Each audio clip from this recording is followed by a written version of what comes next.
Hello good morning. இன்றைக்கி வந்து Monday morning. So Monday morning வந்து என்ன விலாக் அப்படின்னு பார்க்கலாம்.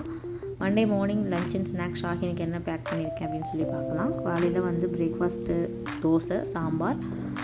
லஞ்சுக்கு வந்து ஷாஹினுக்கு மட்டும்தான். இது வந்து பாஸ்தா கொஞ்சம் இருந்துச்சுன்னா நாங்களும் சாப்பிட்டுப்போம். எப்படி பண்ணியிருக்கேன் அப்படின்னா, பூண்டு, காஞ்ச மிளகாய், தக்காளி, அப்புறம் கேரட் அதை வந்து நல்லா பாயில் பண்ணி ஆற வச்சு அரைச்சி எடுத்துக்கணும். அதோடு சேர்த்து கொஞ்சமாக பன்னீர், அப்புறம் வந்து பார்மேசன் சீஸ் இருக்கு இல்லையா, அது கொஞ்சம் போட்டு மிக்ஸ் பண்ணி நல்லா வந்து கிரைண்ட் பண்ணி எடுத்துட்டிங்க அப்படின்னா ஒரு க்ரீமியான டெக்ஸ்சர் வந்துடும். அதுதான் வந்து நம்ம க்ரீமியாக பண்ண போகிற பாஸ்தாவுக்கு க்ரீமு. இதை ரெடியாக எடுத்து வச்சுக்கணும். அப்புறம் வந்து ஒரு பாத்திரத்தில் ஒரு கடாயில் கொஞ்சமாக எண்ணெய் விட்டு, நீங்கள் எண்ணெய் இல்லாமல் டைரெக்டாக வந்து பாயில் பண்ண பாஸ்தாவில் தண்ணியே இல்லாமல் அப்படியே கூட நீங்கள் ஆட் பண்ணி செஞ்சுக்கலாம். அதுவும் நல்லா தான் இருக்கும். நான் கொஞ்சமாக எண்ணெய் விட்டு செய்கிறேன்.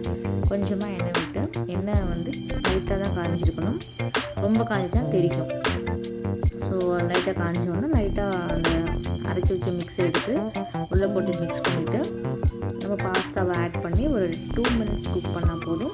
குக் பண்ணணும்னு அவசியம் இல்லை, லைட்டாக வந்து மிக்ஸ் கொடுத்தா போதும். அவ்வளோதான், நமக்கு வந்து பாஸ்தா ரெடி ஆகிடுச்சு.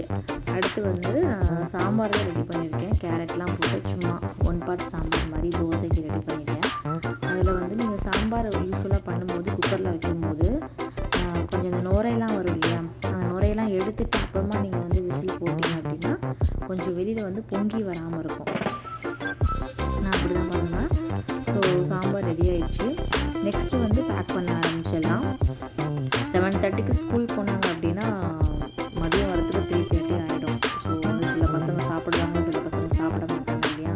ஸோ கண்டிப்பாக வந்து ஃப்ரூட்ஸ் வச்சாலும் நான் அவங்களுக்கு பிடிச்ச மாதிரி ஏதாவது ஒரு கேக்கோ இல்லை பிஸ்கட்டோ ஏதாவது ஒன்று வச்சுட்டோம் அப்படின்னா கொஞ்சமாக சாப்பிட்ட திருப்தி நமக்கு கிடைக்கும் இல்லையா.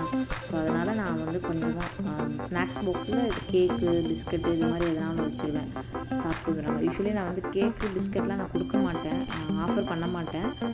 இங்கே வந்ததுக்கப்புறம் வேறு வழி தெரியல. ஏன்னா வந்து இந்தியாவில் வந்து அவன் 1:30க்குலாம் ஸ்கூல்லேருந்து வந்துடுவான், வீட்டுக்கு வந்து லஞ்ச் சாப்பிட்டுருவான். இங்கே 3:30 4 o'clock ஆகுது. ஸோ பட்னியாக வந்தானா வயிறு கெட்டு போயிடும் இல்லையா. அதனால் அவனுக்கு பிடிச்ச மாதிரி வைக்கணும். இருந்தாலும் நான் ஃப்ரூட்ஸ் வச்சுருப்பேன். லஞ்ச் பாக்ஸில் ஃப்ரூட்ஸ் வச்சுருப்பேன், கண்டிப்பாக ஃப்ரூட்ஸ் வச்சுருப்பேன். அவங்களால முடிஞ்சுன்னா சாப்பிட்டுருவான், இல்லாட்டி சாப்பிட்டா வந்து வீட்டில் வந்து, ஆனால் வீட்டில் வந்தோன்னே கண்டிப்பாக அந்த ஃப்ரூட்ஸ் நான் சாப்பிட வச்சுருவேன். ஆப்பிள் கெட்டு போயிருக்கும், பட் ஆரஞ்சு நல்லாயிருக்கும் இல்லையா, வீட்டில் சாப்பிட வச்சுருவேன். அதே மாதிரி இன்றைக்கி லஞ்சுக்கு சாப்பாடு என்ன பண்ணேன் அப்படின்னா, இன்றைக்கி லஞ்சுக்கு வந்து வத்த குழம்பும் முருங்கைக்கீரை பொரியலும் தான் பண்ணியிருந்தேன். அதோட வீடியோ நான் எடுக்கலை. ஸோ நெக்ஸ்ட் டைம் வத்த குழம்பு எப்படி வச்சுன்னு சொல்லிட்டு வீடியோ போடுறேன். இன்றைக்கி வந்து